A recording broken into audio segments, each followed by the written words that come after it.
Muy bien, pues seguimos con las jornadas del fin de semana yógico, con la presencia de nuestro maestro Madhava. Ya es la segunda. Muy bien, maestro de la escuela Sanatana Dharma, fundador de la escuela, ahí en el siglo pasado. Qué paciencia tiene que tener con nosotros. Muy bien, pues vamos a escucharle, que me ha dicho que va a hablar del yoga. Va a hablar del yoga, ¿vale? Entonces haremos este ratito ahora, escucharle atentamente.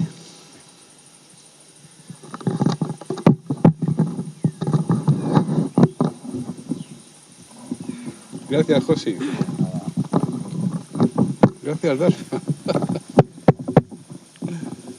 Bueno, vamos a ver. Tenía una ligera sospecha cuando venía en el coche, y me preguntan, ¿de qué vas a hablar? Y dice, me parece que me va a pedir que hable sobre yoga.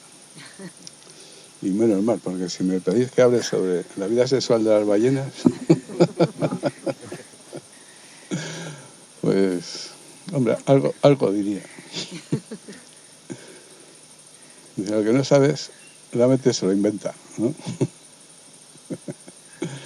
Muy bien. Bueno, ¿de qué queréis que hable? Habla. Lo que tú sabes, mi amor.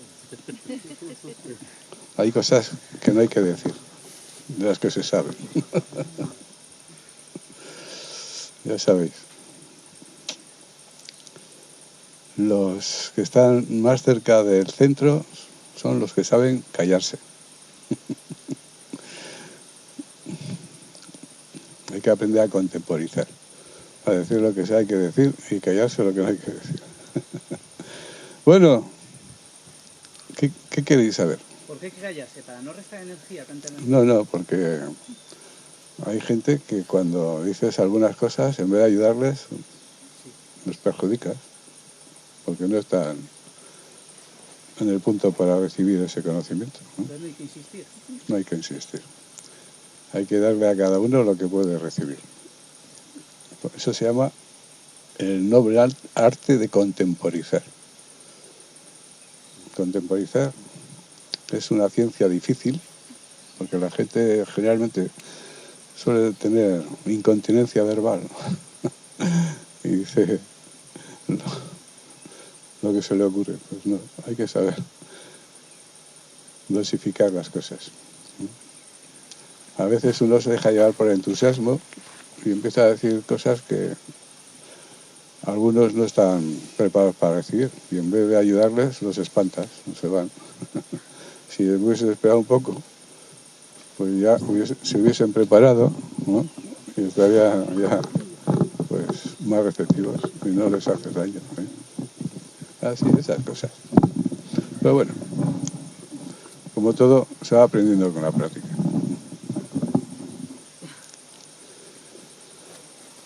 Bueno, pues hablemos sobre el yoga. ¿Qué es el yoga? El yoga es la percepción y la realización de la verdad de uno mismo. Eso es yoga. Y todo lo demás, cuentos chinos. Orientales, ¿no? Yoga es la percepción y realización del ser, de aquello que es por sí mismo. Y todo lo demás es desviarse del camino. Para estar de acuerdo al Dharma, al Sanatana Dharma, al Dharma eterno, pues tenemos que dirigirnos siempre hacia el ser, el Atman. Se llama el Atman. A nivel individual, Atman. A nivel universal, Brahman. Este Atman es Brahman, entonces todo el universo es el cuerpo de Brahman. Y este que está aquí en cada uno de nosotros, lo llamamos Atman, que es conciencia y vida. Conciencia y vida. Y todo lo demás es no ser. Así que si nos dirigimos hacia el no ser y ponemos nuestras metas en el no ser, nos salimos del sendero. Ten en cuenta que esto es la culminación, la realización del ser, es la culminación de la evolución humana. Nosotros hemos venido aquí a hacer este trabajo. Y cuando nos dirigimos en otra dirección, nos estamos saliendo del camino. Pues, ¿de qué manera el Dharma nos quiere redirigir hacia la meta? Pues a través del sufrimiento.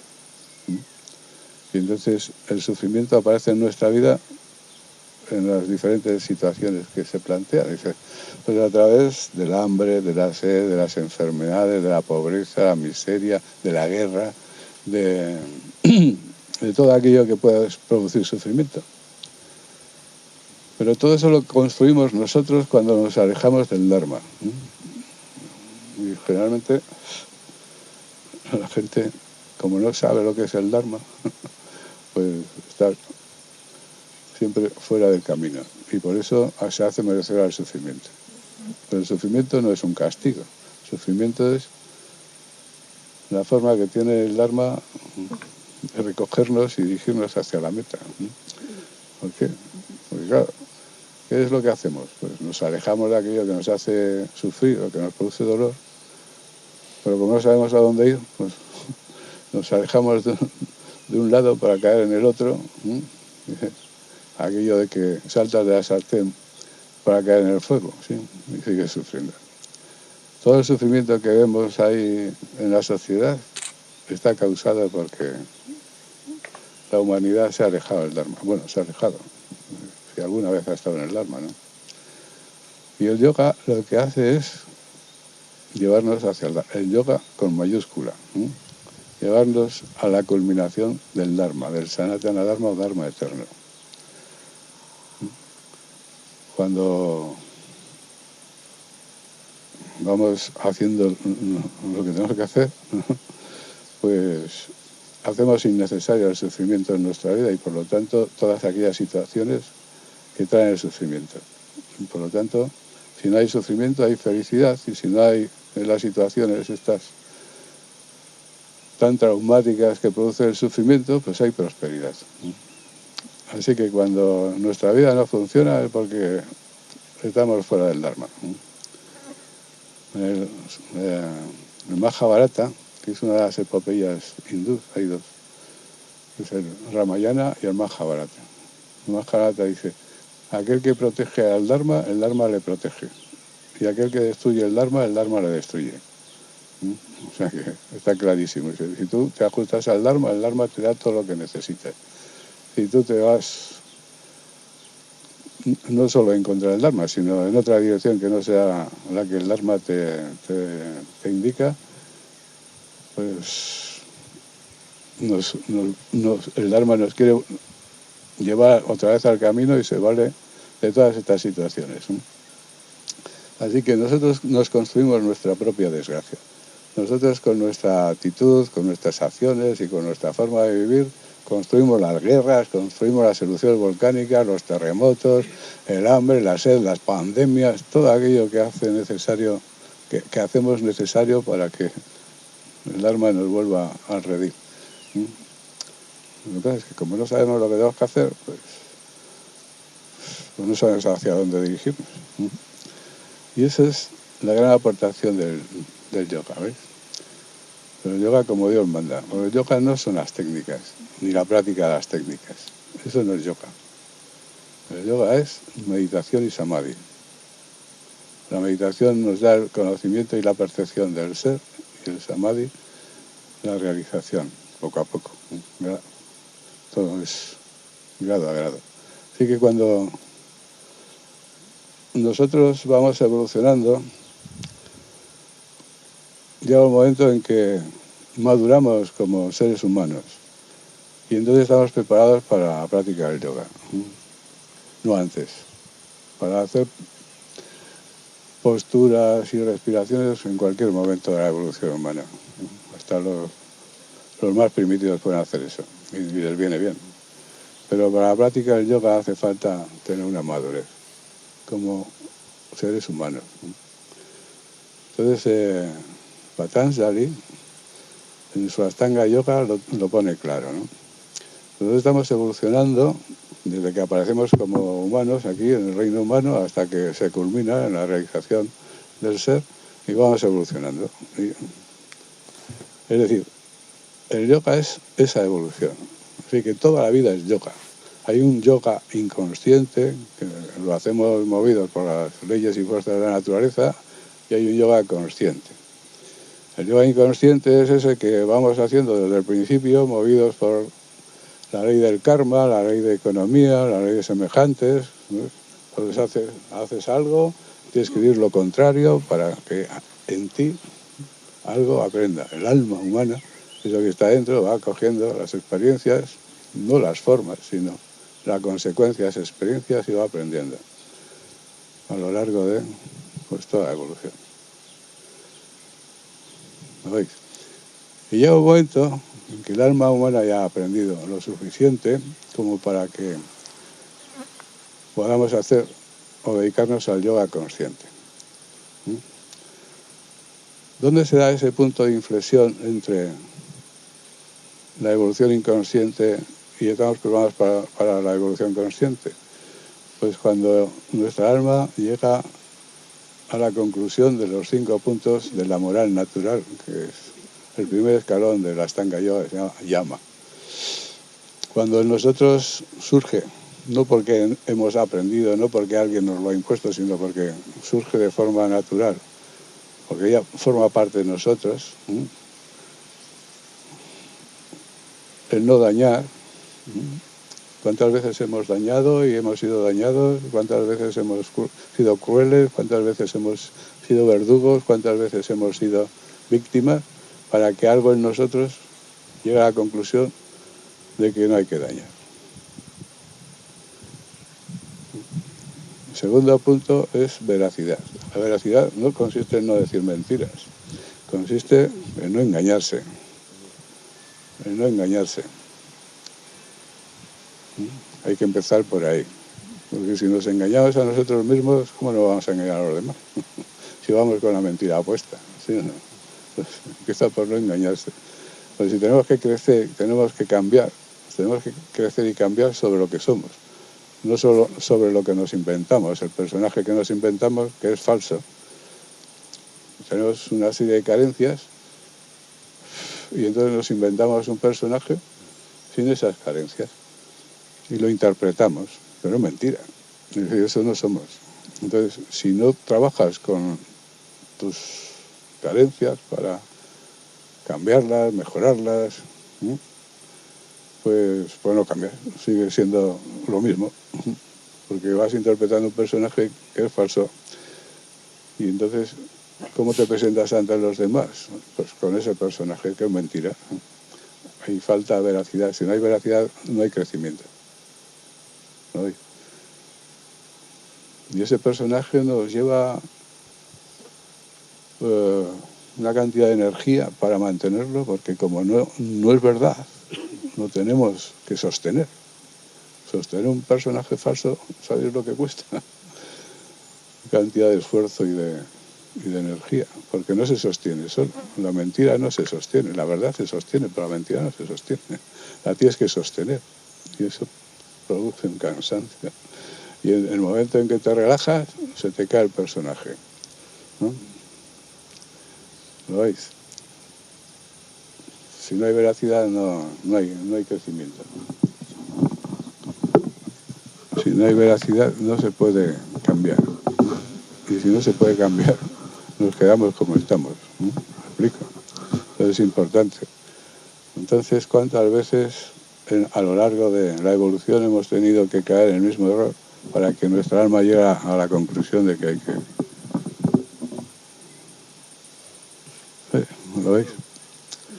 Además, ya sabéis, la sabiduría popular que es sabia, está basada en experiencias de muchos años, pues ya dice, dime de qué presumes.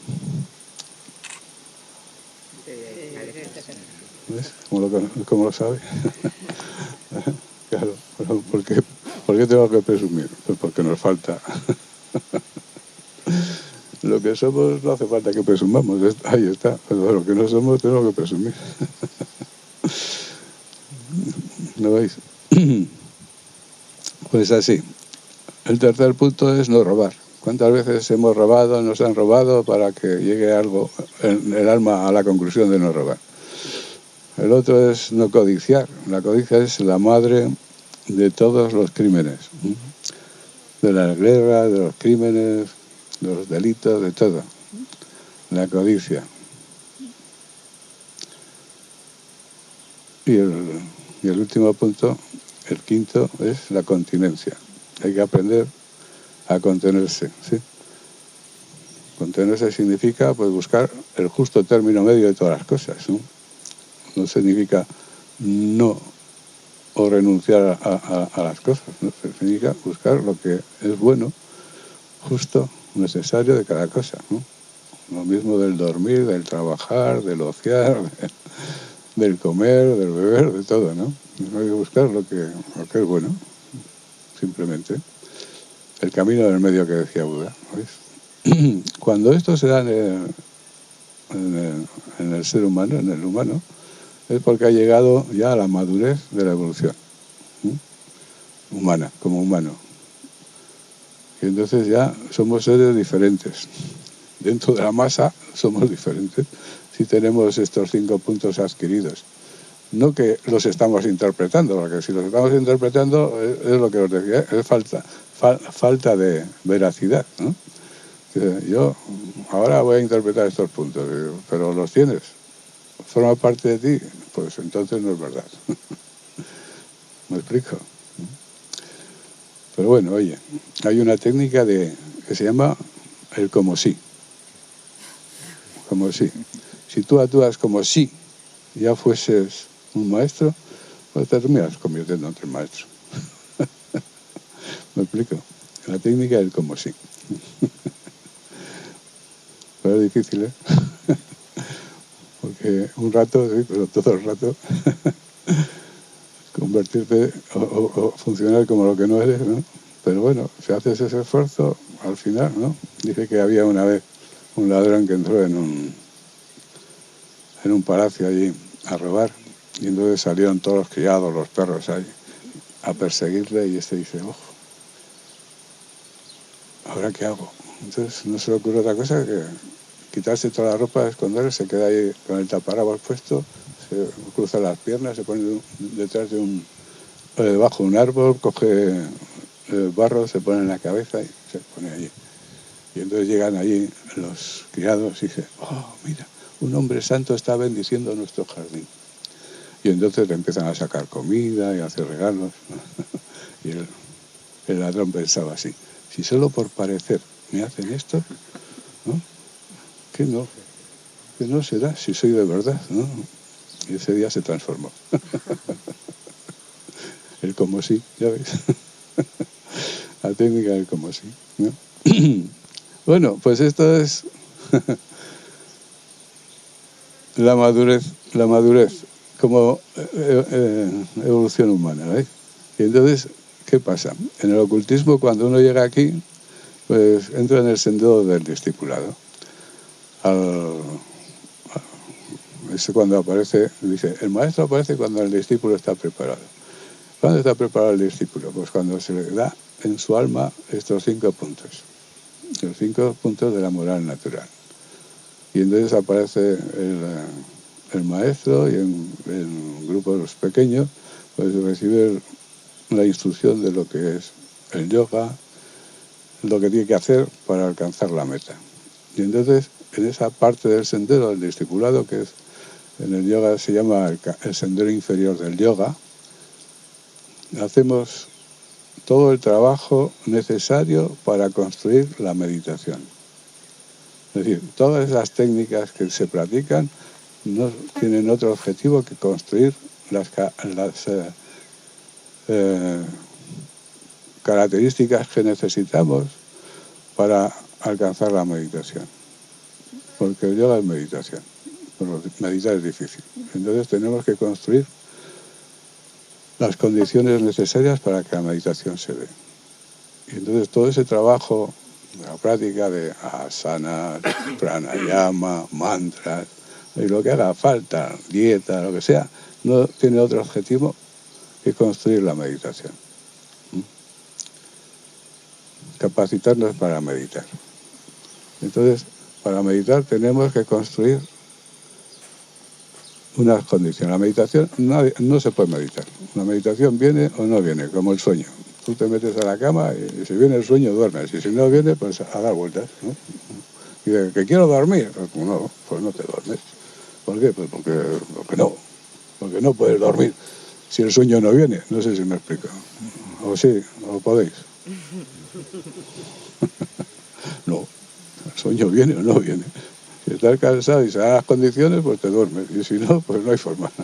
¿No? ¿No os ha pasado esto nunca? Claro. Por mucho que quieras, pues no. Pues la meditación pasa lo mismo. La meditación, voy a meditar. Pues como no se den las condiciones, va a ser que no. Porque la meditación viene o no. ¿Y cuándo viene?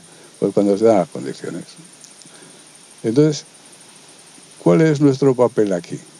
Construir las condiciones. Y por eso tenemos que construir esas condiciones para que la meditación se dé. ¿Y cuáles son las condiciones? Pues son muy sencillas. Son construir la paz interior y construir el silencio. ¿No veis? Construir la paz y el silencio.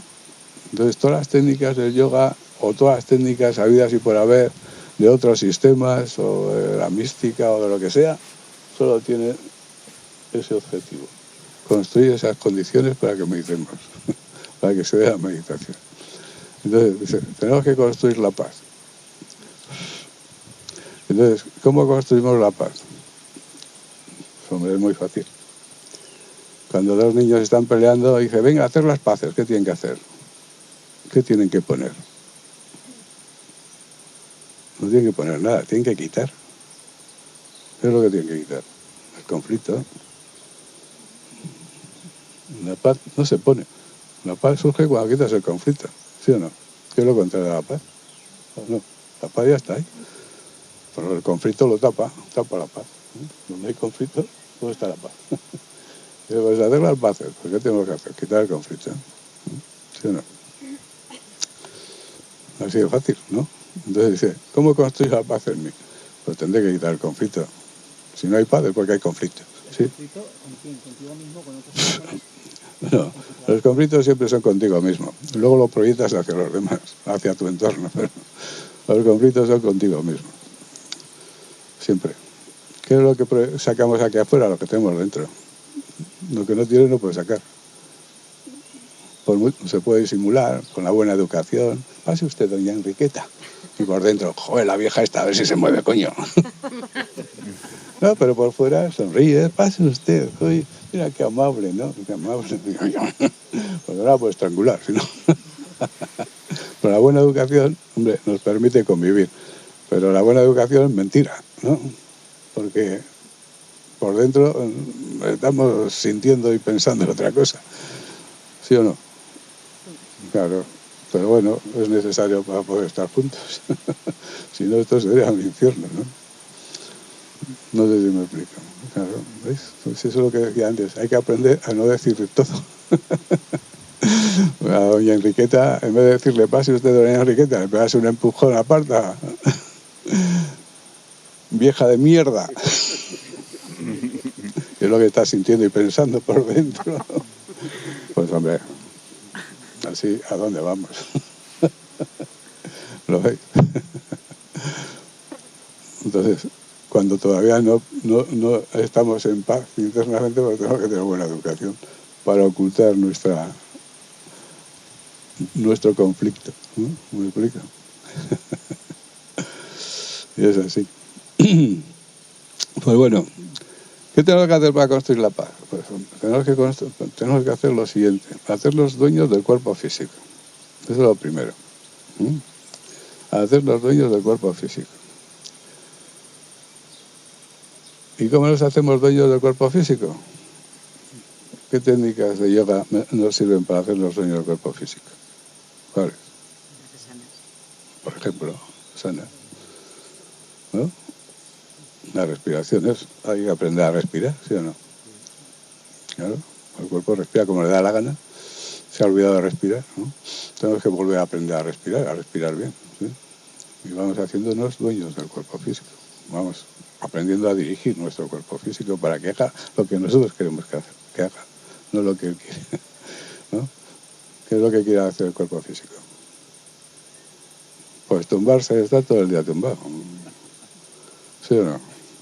Claro. Comer, tumbar y procrear. Punto. Ya le basta. Sí. Y ahora sube a la montaña y dice... que eso cansa.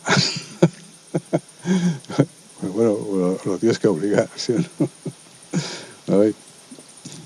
¿Por qué? Pues porque no está por la labor. Y lo tenemos que educar, ¿sí o no? Claro, las asanas es lo que hacen, ¿no? Pues dice, ahora doblate, ahora gira, ahora por la boca arriba, ahora boca abajo, ¿no? Y dice, bueno, ya cuando se va relajando, pues empieza a estar a gusto, ¿no? Pero cuando está relajado, ¿sí o no? Entonces, claro, ¿qué hacen las asanas? Las asanas, desde el punto de vista externo, pues te dan flexibilidad y elasticidad, ¿sí o no? Y, bueno, pues trabajan íntegramente en todo el organismo, porque fijaros bien, hay 3 factores constitutivos del ser vivo, que son el factor estructural, el factor funcional y el factor psicológico. Factor estructural, ¿cuál es la estructura? Pues el locomotor, huesos y músculos, son la estructura, ¿sí o no? Que nos permiten movernos, actuar, ¿no? Entonces, desde ese punto de vista, las posturas de yoga pues están elasticidad, es decir, estiran los músculos al máximo de su capacidad. Cuanto más se estiran, más poder de contracción tienen, ¿no? Y así pues van adquiriendo elasticidad. Flexibilidad. La flexibilidad tiene que ver con ¿qué? Con las articulaciones, ¿sí? ¿Lo veis? Sí. Las articulaciones, ¿qué son? Pues las uniones entre huesos. ¿Y qué pasa para que los huesos se mantengan unidos? ¿Qué tiene que haber para que los huesos se mantengan unidos? ¿Qué? ¿Qué es lo que une los huesos? Los tendones, ¿no? Los ligamentos. Si la misma palabra dice ligamento. ¿Qué hace el ligamento? Liga. ¿No? Entonces dice, los ligamentos, que son como gomas, pues a veces se quedan duros. Y entonces pues, la articulación no llega al máximo de su movilidad, ¿no? Entonces, ¿qué tenemos que hacer? Pues las asanas es lo que hacen, ¿no? Estira las articulaciones, las recogen, así hasta el máximo de... ¿no? Entonces, desde ese punto de vista, nos da flexibilidad, ¿ves? Desde el punto de vista estructural, ¿no? Entonces, claro, si tenemos un cuerpo elástico y flexible, pues entonces está bien, está fantástico, ¿no? ¿O no? No todos los ejercicios producen lo mismo. Hay deportes que son asimétricos y en vez de darte elasticidad, lo que hacen que es acortar los músculos, ¿sí? O de una parte del cuerpo, otra no, ¿no? No todos los deportes te dan flexibilidad, ¿no? Por mucho deporte que hagas, sino todo lo contrario. A veces vas perdiendo capacidad de flexión, ¿no? De las articulaciones. ¿O no? Claro. Deportes asimétricos. Un deporte asimétrico, ¿cuál es? ¿El tenis? El tenis, porque no puedes cambiar de mano, o sea, tienes que jugar siempre con la misma mano, ¿no? Entonces se desarrolla un brazo mucho y el otro... ¿Eh? Todo, salvo la natación, todo. Pues claro, el fútbol es simétrico o asimétrico. Con las piernas. Trabajar más con las piernas que con la parte de arriba. El ciclismo. También. Y encima todos son chiposos. Porque te mandas con la bici así, entonces tienes que respirar con las costillas y con la espalda. Y ponen unas espaldas así, redondas. ¿No veis? O sea, se salva solo la natación, ¿eh? No, el baloncesto. Son las piernas. También, sí. ¿Eh? No está mal, no. Pero Un bueno, experimento en el hormiguero, que ponían a gente culturista sí, haciendo ejercicio de yoga, claro. alumnos de yoga. No podían tocarse. ni Hombre, las rodillas. claro. Ten en cuenta que el culturismo lo que hace es hinchar el músculo. Y entonces cuanto más volumen tiene el músculo, más se acorta, ¿no? ¿Me explico? Claro. Así que, ¿veis? El deporte, es bueno hacer deporte, pero no todos los deportes te proporcionan la misma armonía en toda la estructura del cuerpo. Hay deportes que trabajan solo una parte del cuerpo y la otra menos, o nada, ¿no? ¿Lo veis? Y entonces, pues ahí se produce... Si son deportes así, pues de aficionado, no pasa nada. Lo malo es cuando ya son deportes profesionales. ¿Qué ocurre? Pues en poco tiempo vuelves otra vez al equilibrio ese térmico del cuerpo. Los animales están ahí en invierno. ¿Y qué ocurre? No necesitan calefacción. Se calientan ellos solos, ¿sí o no? ¿Por qué? Porque hay un equilibrio térmico. Y hace frío, pues la sangre lleva el calor que producen las células a la piel para calentarlo, ¿no ves? Importante eso. ¿Qué hace calor? La sangre se retira y se enfría la piel, ¿no veis? Ese es el equilibrio térmico del cuerpo. Pero claro, como nosotros nos tapamos, tenemos calefacción, pues, hemos perdido el equilibrio hace tiempo. ¿No? Pero la buena noticia es que se puede recuperar, ¿eh? Pero para eso hay que frotarse con agua fría y un guante de clima. Es buenísimo para la salud eso. Bueno, pues por ahí eliminamos el calor, que es un residuo. ¿Qué más residuos hay en el metabolismo? ¿No se os ocurre nada? El sudor no es un residuo. CO2. El CO2, anhídrido carbónico, ¿sí o no? ¿Por dónde se elimina el anhídrido carbónico? Por los pulmones, en la respiración. Yo tomo aquí oxígeno a la sangre y ahora expulso. ¿Qué estoy expulsando? Pues todo el anhídrido carbónico que ha traído la sangre a los pulmones, ¿lo veis? Claro. Y, a ver, ¿qué otro residuo hay? Orina. La orina no, la urea. La orina es agua con urea.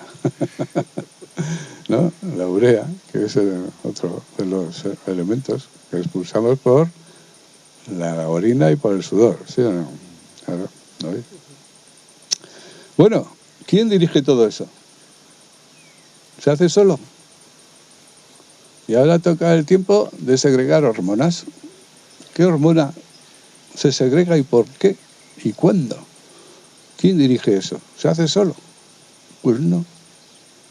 Hay una inteligencia, la inteligencia innata, la misma que hizo que cuando el óvulo y el espermatozoide se juntaron, ese óvulo se convirtiese en 2, luego en 4, luego en 8, así hasta construir el cuerpo. ¿Eso se hace solo o hay una inteligencia que va dirigiendo todo el proceso? Esa inteligencia es la inteligencia innata, es la Sakti, la madre divina, la madre naturaleza. Y está en nosotros actuando a través del sistema nervioso neurovegetativo. Por eso es el sistema de la vida. Cuando el sistema neurovegetativo funciona bien, el cuerpo está sano. Porque es la Madre Divina quien dirige todos los procesos del cuerpo. La madre no quiere que sus hijos estén mal, estén enfermos. ¿Qué puede alterarla para que funcione mal? ¿Qué puede alterarla para que funcione mal? La mala vida. ¿A qué te refieres con la mala vida? ¿Las drogas? No, otras drogas también. Las drogas también. Pues dormir poco, el estrés, los disgustos, los malos tragos, los buenos también. La falta de continencia, pues todo eso, ¿no? El miedo.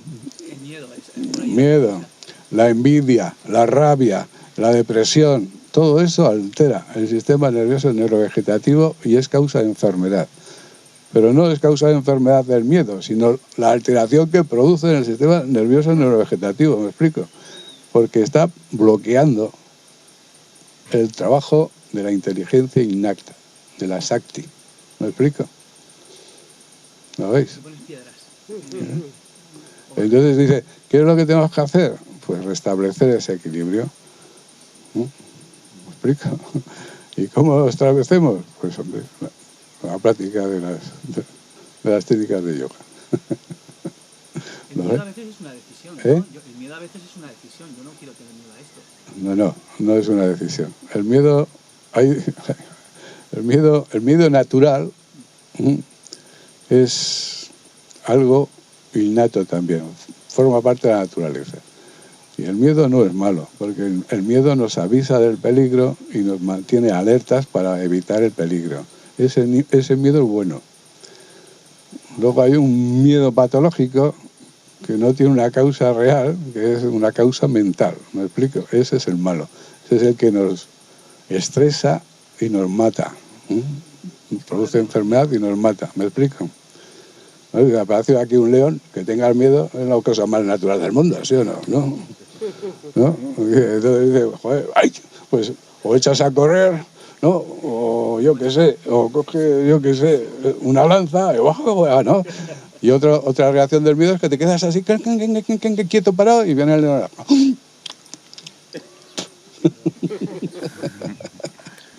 Pero el miedo es algo natural porque nos protege. El miedo es un amigo. Otra cosa es el miedo que es mental, que eso no tiene una causa real, ¿no? Sino que es las películas que o nos montan o nos montamos. ¿Me explico? Y entonces de ese cómo te escapas. Si te persigue hasta la cama, ¿no? De eso no podemos escapar. ¿Me explico? Pero podemos cambiar. La buena noticia es que lo podemos cambiar, ¿no? La práctica del yoga, ¿lo ves? Fijaros bien, ¿eh? Sistema nervioso neurovegetativo es el sistema de la vida. La energía que va por ahí es una energía inteligente. Sabe qué hormona tiene que segregar, qué péptidos tiene que segregar en cada digestión. Todo, sabe todo. Y dirige. Si no, ponemos trabas, ¿no? Con nuestra forma de vivir y nuestra forma de pensar. ¿Me explico? La dopamina, que es la de la felicidad, ¿no? O estoy equivocado. O sea, esas sustancias que se agregan a la felicidad, a mí me gusta mucho leer sobre eso. También se bloquean con estos factores o cómo se pueden, por ejemplo, incrementar, si tú quieres, con hábitos de vida o forma de pensar. Puede ser, déjame seguir. Sí, me había avisado Jeru que te gusta mucho que te pregunten, que yo soy muy preguntón, me ha dicho, te va a gustar Malapa. Sí, pero claro. Primero termino y luego me preguntas. Bien, ¿dónde iba? El sistema nervioso neurovegetativo, que es el canal por donde la Shakti divina actúa en nosotros, ¿lo veis? La inteligencia innata, que es la que se encarga de que todo funcione en nuestro organismo, ¿lo veis? Entonces tenemos una inteligencia innata, que es esa, que es la sabia, la inteligencia universal, y luego tenemos una inteligencia adquirida, ¿no? Que es lo que vamos aprendiendo, ¿no? Y que vamos grabando en la memoria, y con esas grabaciones, que muchas veces son falsas, lo que hacemos es alterar y bloquear la inteligencia innata. ¿Me explico? Porque vamos todos de listos, ya lo sé todo, es que lo sé todo, es que ya no tengo nada más que aprender. No tengo nada que aprender. Y entonces con esa inteligencia ya sé cómo hay que comer, ya sé cómo hay que dormir, ya sé que... Y empezamos a hacer, pues, a aplicar todas esas teorías, todas estas, pues yo qué sé, informaciones que recibimos, que muchas veces son falsas, alteradas. ¿Y qué hacemos? Pues bloqueamos el trabajo de la inteligencia innata. ¿Lo veis? Por listos. Hay dos tipos de tontos. El que es tonto porque es tonto, ¿no? Que no tiene ninguna culpa, ¿no? Y el que se pasa de listo, que es el más tonto de los dos, ¿no? Y nosotros nos pasamos de listos, pero vamos, muchas veces, ¿no? Y vamos de listos y luego lo que hacemos es chafarla, ¿sí? Hay que ser más humildes, ¿eh? Y rendirse a la Madre Divina, ¿eh? Rendirse, muy importante. Dice, Madre, en tus manos, ¿no? Como un niño pequeño. Un niño pequeño cuando se abandona en los brazos de su madre, ¿cómo se siente? Contento, bien, a gusto, ¿sí o no? La madre le protege, ¿no? Le cuida. Nosotros no, vamos ahí. Yo dices, no necesito nada, ya lo sé todo, ¿no? Pues nos tenemos que rendir a la Madre Divina igual. Es decir, Madre, en tus brazos me abandono. Tú dirige, ¿no? ¿Me explico? Hay cosas que son así. Es muy importante. Bueno, pues el neurovegetativo es el nexo de unión entre lo somático y lo psicológico. ¿Cómo se refleja lo que hacemos con el cuerpo físico en nuestras emociones y pensamientos? ¿Cuál es el puente que une lo físico con lo psicológico? El sistema nervioso neurovegetativo. ¿Cómo lo que pensamos se somatiza, aparece en nuestro cuerpo físico? A través del sistema nervioso neurovegetativo. ¿Veis? Ese es el puente. Ese es el puente. Muy importante. Ya no estamos hablando ahora de prana, bueno, todo esto es prana, creo, pero el prana con los nadis y los chakras, no, estamos hablando del sistema nervioso, y eso sí que se puede abrir el cuerpo y se puede ver y se puede estudiar, ¿no? ¿Me explico? Y eso funciona así.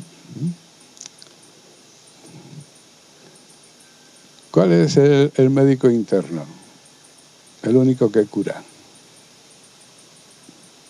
Por el sistema... No. Nosotros tenemos en el neurovegetativo dos ramas, ya sabéis. El parasimpático y el simpático, ¿sí o no? Si funciona el simpático, produce tensión, estrés. Y se ponen en funcionamiento los procesos catabólicos o de destrucción del cuerpo. Si se pone en funcionamiento el parasimpático, relaja, y se pone en funcionamiento los procesos anabólicos o de regeneración del cuerpo. ¿Cuál creéis de los dos que es el médico interno? ¿El que destruye o el que regenera? Bueno, lo he puesto fácil, ¿eh? El que regenera, ¿verdad? Entonces dice, ¿qué es lo que hacemos habitualmente con nuestra vida? ¿En cuál de los dos nos posicionamos? ¿En el simpático o en el parasimpático? ¿Cómo estamos? ¿En tensión o relajados, habitualmente? En tensión. Cada vez que estamos en tensión, están en funcionamiento los procesos catabólicos o destructivos del cuerpo. Así de fácil. Si no descansamos, pues no se ponen en funcionamiento los procesos de regeneración. Y entonces estamos acumulando, porque la destrucción del organismo se va acumulando. Lo de un día se suma con el siguiente, lo de una semana con la siguiente, lo de un año con otro, y estamos así durante 10 o 20 años, con una tensión, con un estrés así importante. Pero claro, tienes 40 años, y claro, se dice, usted tiene el cuerpo de una persona de 80, pero yo tengo 40, sí, pero ¿qué ha pasado? Pues que no has regenerado tu cuerpo, solo lo has roto. Y tu cuerpo está decrépito. ¿Qué es decrépito? Está roto. ¿Y por qué está roto? Porque hemos abusado del estrés, la tensión. Claro, y estamos en una sociedad donde todo es tensión, todo prisas.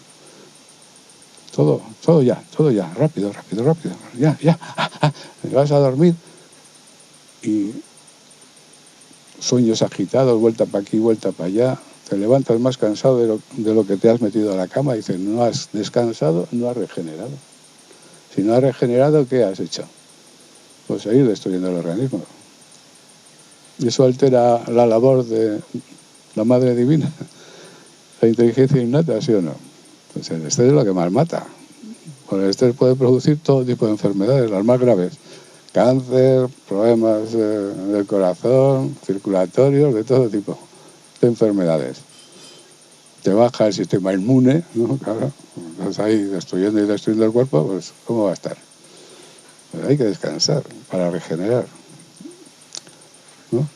Cuando estamos practicando yoga, ¿cómo tenemos que estar? ¿Con el simpático puesto o con el parasimpático? ¿Cómo creéis?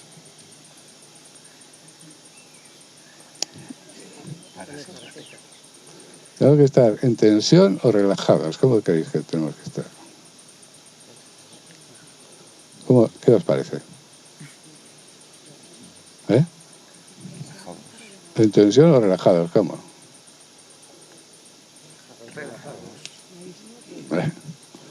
Hombre.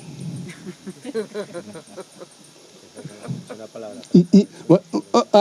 Meditar. Amo. Araña. Araña. Dice, ¿qué tal te va la meditación? No. Relájate.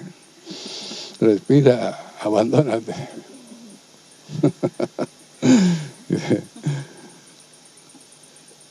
Activa los procesos de regeneración, ¿sí o no?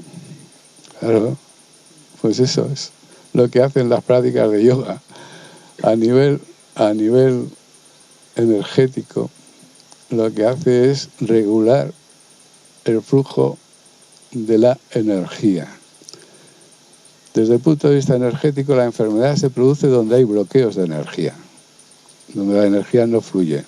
Las asanas lo que hacen es desbloquear. Desde el punto de vista del yoga, el efecto positivo de las asanas es el desbloqueo energético que produce. Por eso cuando uno hace las prácticas, se levanta de la práctica como flotando. ¿Por qué? Pues porque la energía está ahí circulando sin bloqueos. Otra cosa es que luego pues se conecte otra vez con el mundo externo y ya venga, que la hipoteca que hay que pagar, que el niño se ha caído, que no sé qué, que no sé cuánto, ya está, cardíaco otra vez, ¿no? Se acabó, bloqueos otra vez, ¿no? Bueno, pues más práctica. Claro, es decir, las tensiones bloquean, producen bloqueos energéticos y enfermedades, ¿no? Pues por eso, la práctica de asana es cura, pues claro, porque te desbloquea. Y entonces, si no hay bloqueos energéticos, no hay enfermedad, ¿no? ¿Me explico? Pues así, desde el punto de vista energético, ¿lo veis? Pero ¿qué es lo que hace el sistema nervioso neurovegetativo? Pues muy sencillo, ¿no? Tenemos ese puente ahí, ¿no? Desde el punto psicológico, ¿no? El pranayama. ¿Qué tiene que ver el pranayama? El sistema nervioso neurovegetativo es involuntario e inconsciente. Pero los yogis han descubierto que con determinadas técnicas podemos indirectamente ponernos o en el simpático o en el parasimpático. Lo podemos cambiar. Entonces dice, si oxigenamos la sangre, haciendo respiraciones completas y profundas, funciona el parasimpático. Entonces el cuerpo se relaja. Si, mira, la mosquita esta, ¿veis? Cariñosa. Es que no hay un animal más cariñoso que una mosca, ¿eh? La gente se compra perros, se compra gatos, y pon una mosca en tu vida. Si es que más cariño que una mosca no te va a dar nadie. Y es así. Todo besitos por aquí, besitos por allá, las espantas, vuelve, no le importa nada que las espantes, vuelve otra vez. Y a darte besitos otra vez. ¡Hala! Ponga una mosca en su vida, por favor. Bueno, a lo que íbamos. Podemos a voluntad cambiar del simpático al parasimpático, parasimpático al simpático. Podemos relajar, ¿sí o no? Eso, ¿tú sabes lo que supone? Pues eso nos da el control psicológico.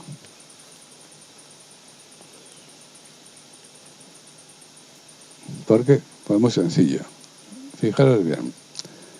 Todas las emociones nos ponen en el simpático. Cuando tienes miedo, ¿cómo estás? ¿En tensión o relajado? Cuando tienes una ambición, algo que ambicionas, ¿cómo estás? ¿En tensión o relajado? Cuando te entra la sexualidad, ¿cómo estás? Después relajado. Después depende. Porque eso de la sexualidad es muy frustrante. A veces, para una vez que sale bien,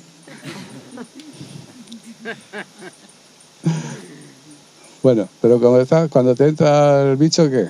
¿Cómo estás? Como una moto, ¿sí? ¿No? Tensión. La envidia, ¿cómo nos pone? En tensión. Los celos, ¿cómo nos ponen? Tensión. La ira, ¿cómo nos pone? La tristeza, ¿cómo está? La tristeza estás ahí porque parece que no tienes fuerza, pero estás en tensión, ¿sí? Cuando te enamoras, ¿cómo estás? Todas las emociones te ponen en el simpático.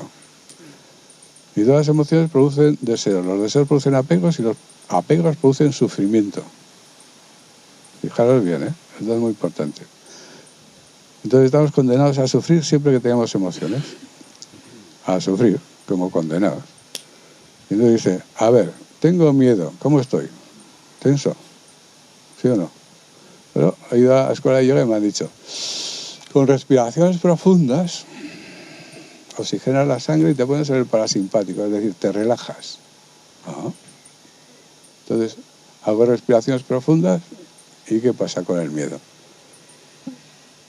¿Puedo tener miedo relajado?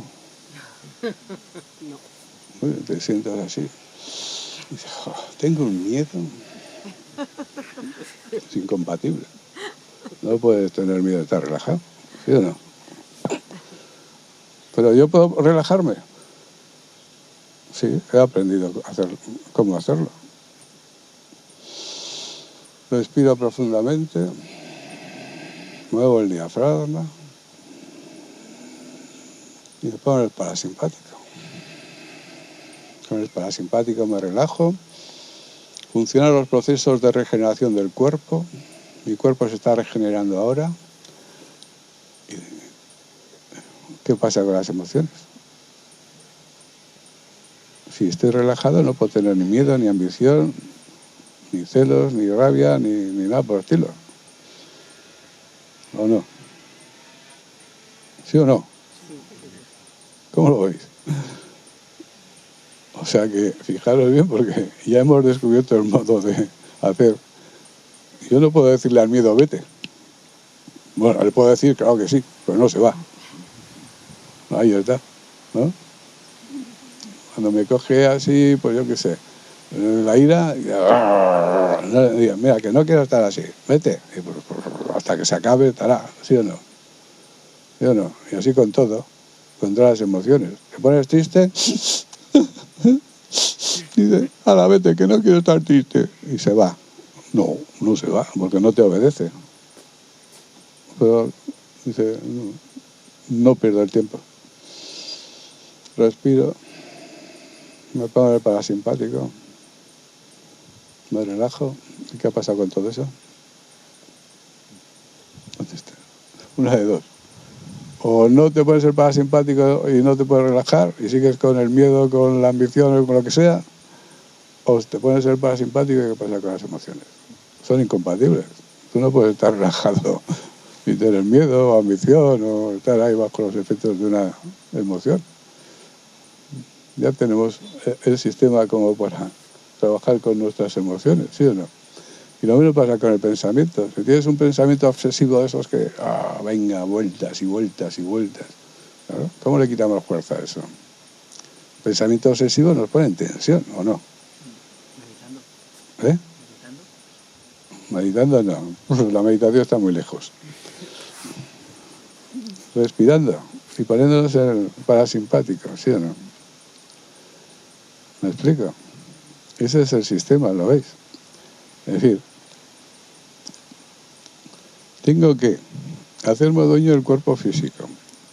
Tengo que utilizar las técnicas para conseguir unos resultados. Las técnicas no son lo importante, las técnicas son herramientas que yo utilizo para conseguir unos estados. ¿Me explico? Lo que tengo que hacer es conseguir esos estados. La práctica de la técnica, pues es la forma de conseguirlo. ¿Me explico? Sí. Tú vas a un taller mecánico y tiene ahí una serie de herramientas. La llave fija, la llave del 8, la llave inglesa, los destornilladores, llave de Sallen, lo que sea. Dice el uso de las herramientas es la mecánica. No, la mecánica es saber qué hay que hacer con las herramientas, ¿sí o no? ¿O no?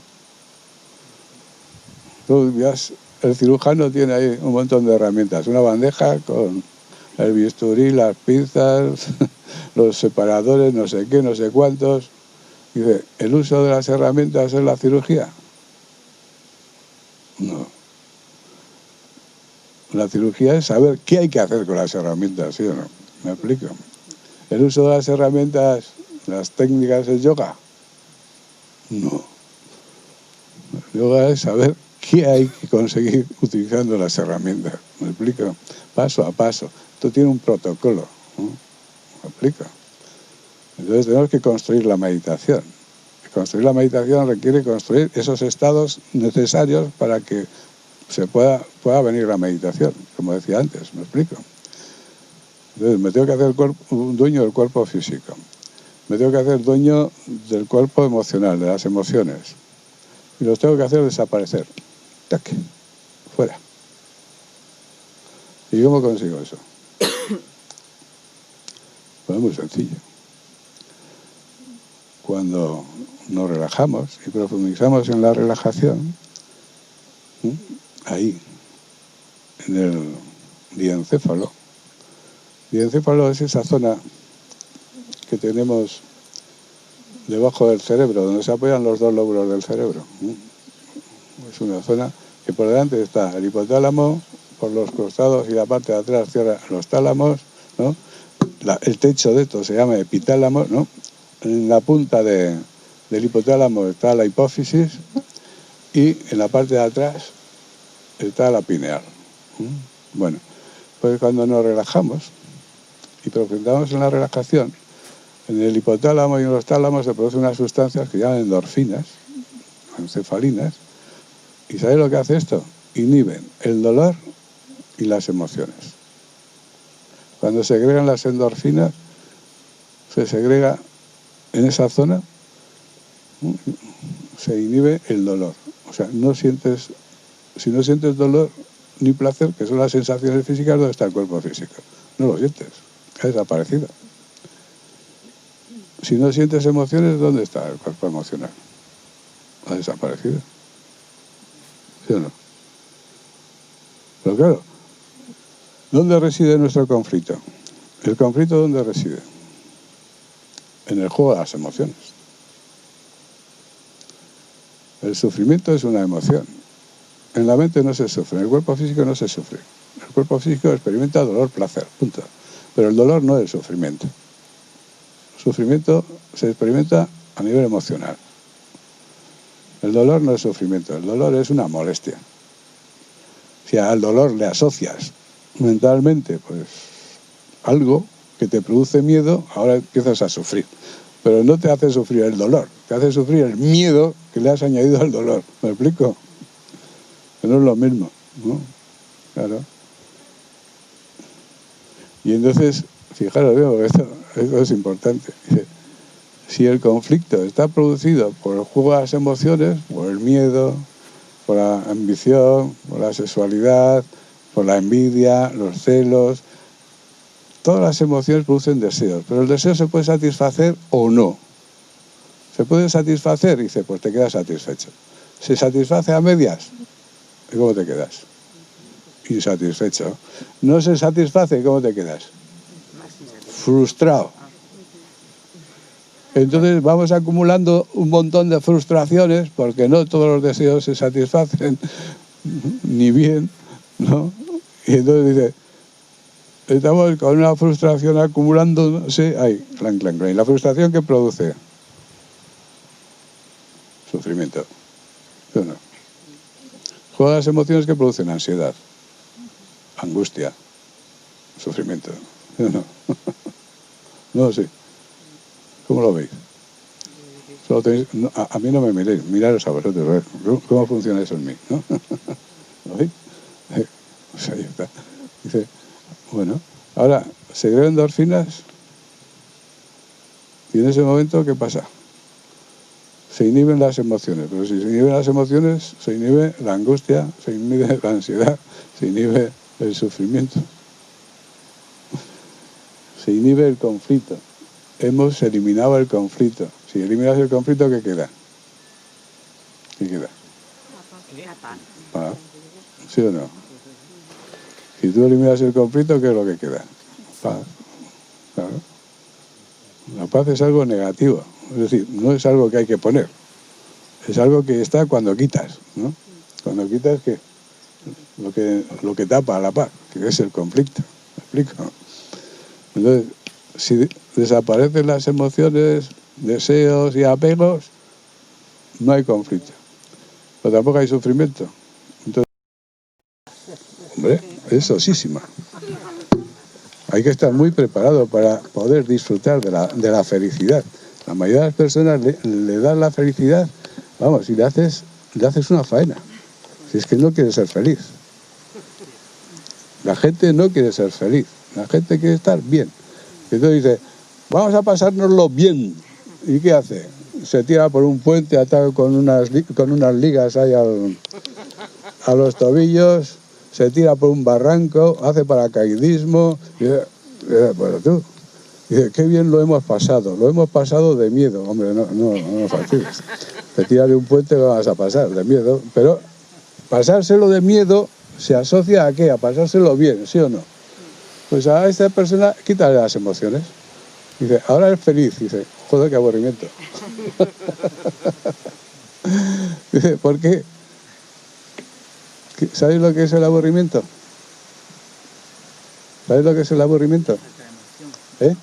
Hambre emocional. ¿Eh? Hambre emocional. El hambre del cuerpo emocional. El cuerpo emocional se alimenta de emociones. Cuanto más intensas, mejor. Y cuando tiene emociones, se aburre. Y entonces, ¿qué hacemos? Pues salimos a comer emocionalmente. Salimos a ligar, salimos a tirarnos de un puente, salimos a montarnos en la montaña rusa, a pasar. Te montas en la montaña rusa, esas que dan 4 tirabuzones boca arriba, boca abajo, termina el recorrido, la gente se desmaya ahí cuando está bajando, otra vez. Y dice, Pepe, ¿qué tal? Y dice, joder, de miedo, oye, otra vuelta. Has perdido la dentadura, las gafas, la cartera. Pero le gusta, a la gente le gusta eso. ¿Por qué le gusta? A mí es pasárselo muy mal. A mí me hacen eso y digo, me lo paso muy mal. Yo no estoy pasándomelo bien.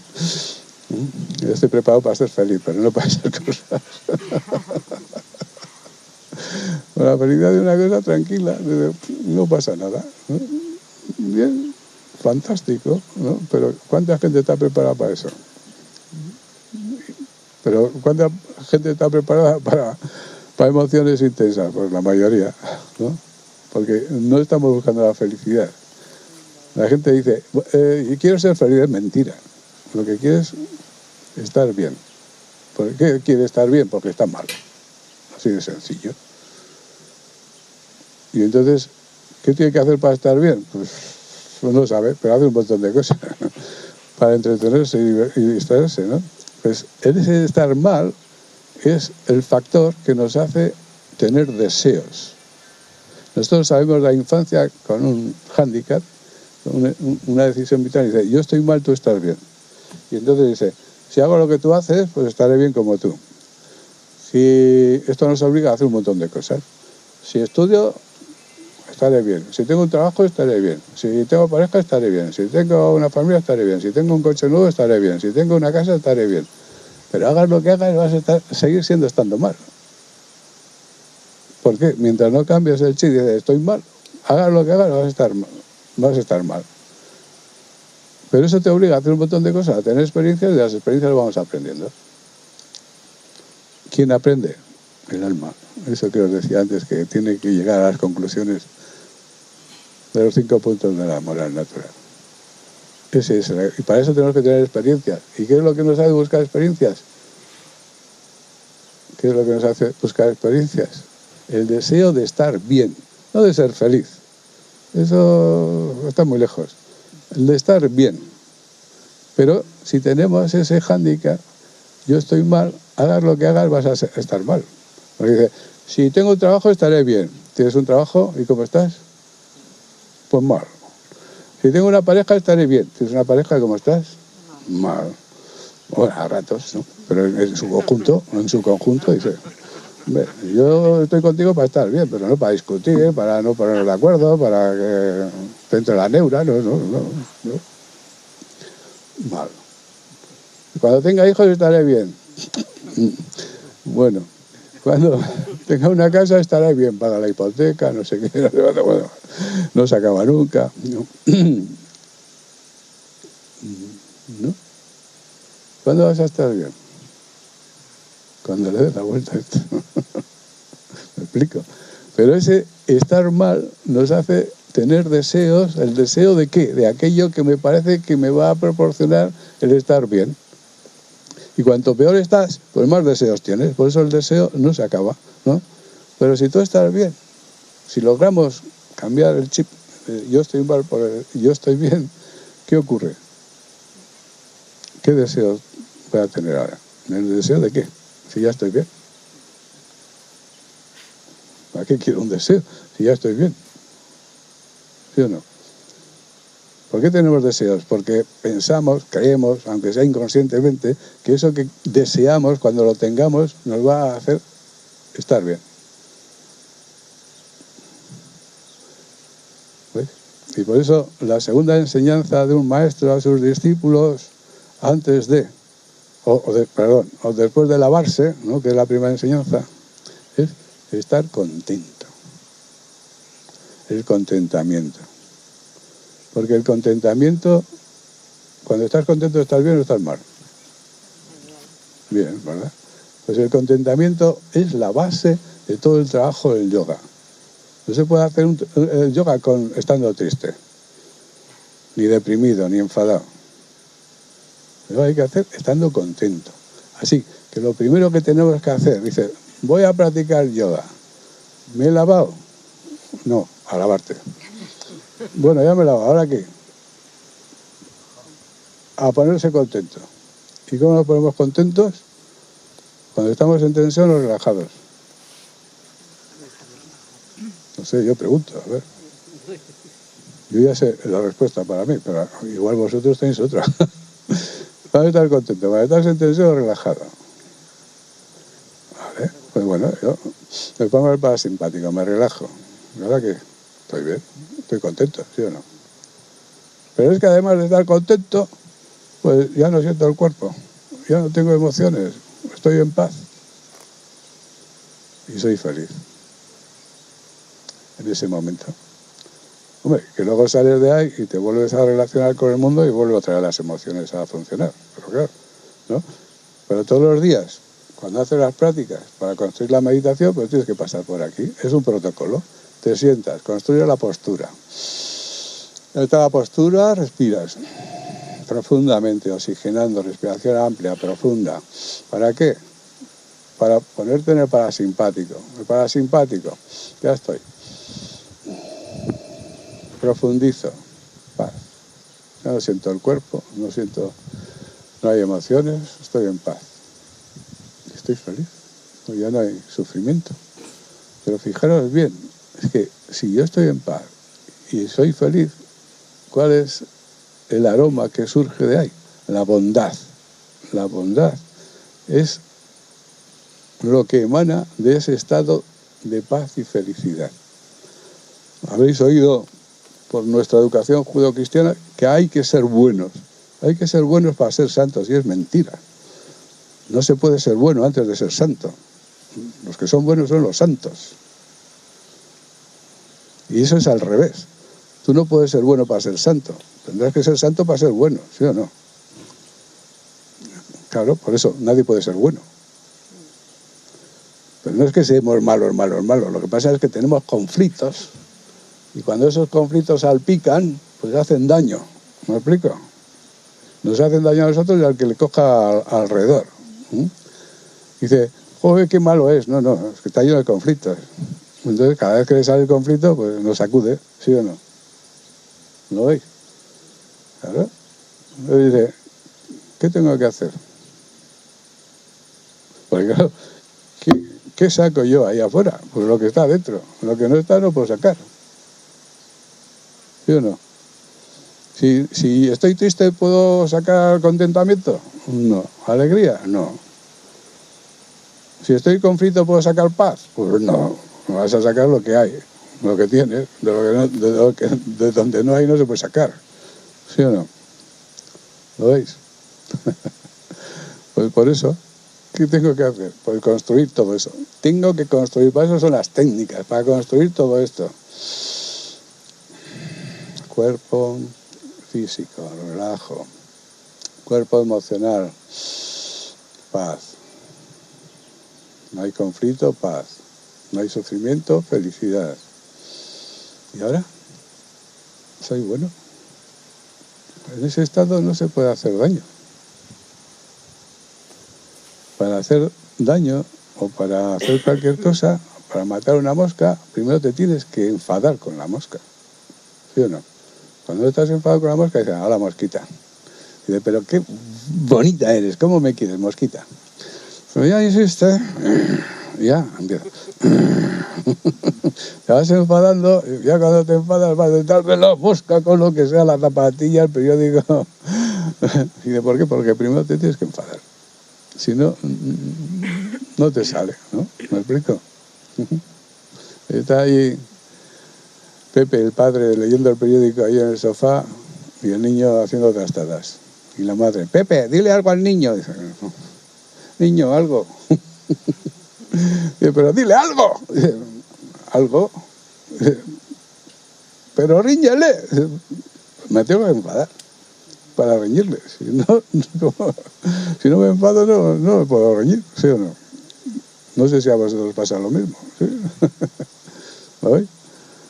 Claro, pues si estamos en paz, ¿qué irradiamos? Si estás en paz, ¿qué sacas? Lo que hay, paz, ¿sí o no? ¿Cómo se llama la paz en sánscrito? Santi.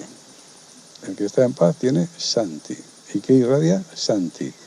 Y el que irradia Santi y tiene Santi, que es un santo. Un santo es un ser de paz. Está en paz, irradia paz. Y por eso es bueno, porque está en paz. Si estamos en paz no podemos hacer daño. Para hacer daño te tienes que salir de ahí. No sé si me explico. Te tienes que enfadar, ¿no? Te tienes que poner en estado de ira, ¿no? Y entonces, cuanto más ira, pues más agresivo eres, ¿sí o no? ¿Te das en paz? ¿Qué haces? Pues ser feliz y disfrutar. ¿Sabes? Eso es. Y eres un santo, pero no basta. Ser santo está muy bien, pero no hemos llegado al final. Eso es un paso en el camino hacia el final, hacia la meta. Pero en ese protocolo de construir la meditación hay que pasar por aquí, sí o sí. Si no construyes la paz, ahí te has quedado. Ya no vas más allá. Por mucho que estudies, por mucho que le das a la cabeza, ya no vas más allá. Lo primero que hay que hacer es construir la paz en nosotros. Yo siempre yo estudié en los jesuitas. Estudiar en los jesuitas significa misa, confesión, comunión, rosario todos los días, esas cosas. Y a mí una de las cosas que más me chocaba, que no entendía, era aquello que dice Jesucristo así a sus discípulos: mi paz os doy, mi paz os dejo. Dijo, ¿por qué no les da la realización ya y les lleva al reino de los cielos? No, dice, mi paz os doy, mi paz os dejo. Mi paz. ¿Por qué la paz? ¿Qué tiene que ver la paz? Hombre, en este contexto que os estoy relatando, pues la paz es como una puerta. Si no está la paz, la puerta está cerrada. Para abrir la puerta que nos lleva más allá, tenemos que construir la paz. Cosa que en aquel tiempo, tan jovencito, pues no, digo yo, ¿qué tiene que ver la paz con esto, no? ¿Verdad? ¿Lo veis? No, claro. Porque la paz nos pone en estado de santidad. Un santo es un ser de paz, aunque sea tonto, porque hay muchos santos tontos. Por eso San Ignacio le decía, a sus discípulos, ser menos santos y más sabios, porque la sabiduría es distinguir el ser del no ser, la verdad de la no verdad.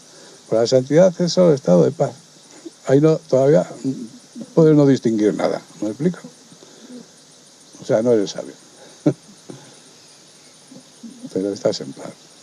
Que si solo fuese eso ya está muy bien, pero es que la historia no acaba ahí, ¿no? ¿Lo veis? Hay que seguir más adelante. Hay que seguir más adelante. Bueno, pues seguimos, ¿no? ¿A qué hora tenemos que comer? A las... José, ¿a qué hora comemos? ¿2:30? Sí, 2:30. ¿Eh? 2:30. 2. 2:30. 2:30. Son las 1:36. La 1:36. Bien. ¿Lo veis? Entonces, ya hemos llegado hasta aquí. Ya estamos en paz. ¿Ahora qué tenemos que hacer? Pues ir construyendo las condiciones, ¿no? Ahora tenemos que construir el silencio. ¿Qué es el silencio? El silencio es cuando la mente desaparece.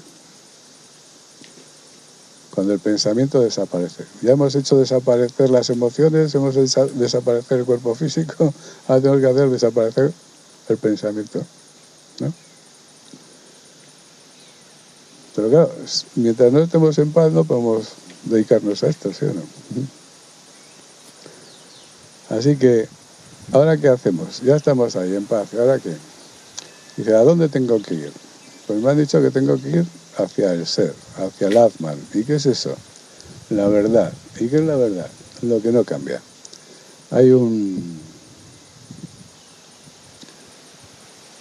Podemos establecer 2 hipótesis de trabajo para trabajar con esto. Y dice, la verdad es aquello que no cambia, la no verdad es lo que está cambiando, ¿sí? Lo que cambia siempre. Entonces, una vez que estoy ahí, lo primero que tengo que hacer es, bueno, hasta este punto, hacer que los sentidos estén vueltos hacia adentro. Me desconecto del mundo externo. Eso se llama pratyahara. Hacer que los sentidos... Porque el mundo externo solo existe en la medida en que los sentidos le dan información a la mente. De este mundo que veis aquí depende de los sentidos. Si cierras los ojos, las imágenes construidas por los ojos desaparecen, ¿no? Sigue el sonido, el olfato, el gusto, el tacto, que son sentidos menos, con frecuencias más groseras, salvo el oído. La frecuencia más, digamos,